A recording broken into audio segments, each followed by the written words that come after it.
If you want to become an entrepreneur because it is glamorous, then agri-tech is not the right space for you. Don't, unless you are in it for a long haul, because it takes a long time to build an agri-tech startup. The problems are so big that there will always be space for more players to join in.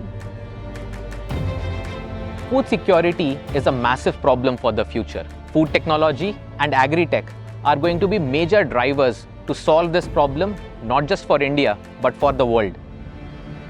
Platforms are the fastest way to scale any solution. A road may not reach a farmer, but the network will. Coaxing better yields out of our farms is no longer enough to feed the burgeoning billions. There is so much more to do in agriculture than just plants and dairy.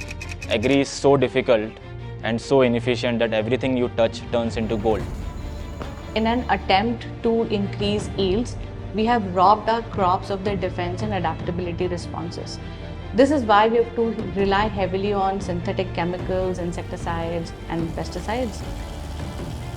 Farmers are the worst affected because of climate change. Currently, farmers have no incentive to shift to regenerative agriculture. Climate is hard as a market. Agriculture itself is hard. When you put them together, it gets even harder. But really, that is why it is so important. The opportunity is now and it's hot. There is a growing demand for sustainable alternative ingredients because we have limited supplies of arable land, potable water, and wild flora and fauna.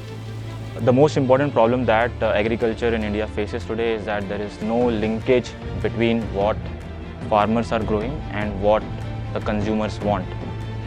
I think these are going to be big themes in the future.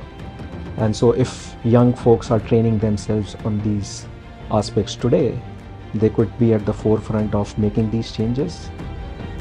तो agritech की एक खूबी है कि यहाँ ऐसा नहीं कि कल को कोई दीवाना सोचे कि मैं बहुत सारी फंडिंग रेज करके बर्न करके पूरे की पूरे मार्केट शेयर पे कब्जा कर पाऊंगा. For you to succeed in agri-tech, you have to look at it as a marathon. It's not a sprint. At Omnivore, we believe that India is an agricultural superpower in the making.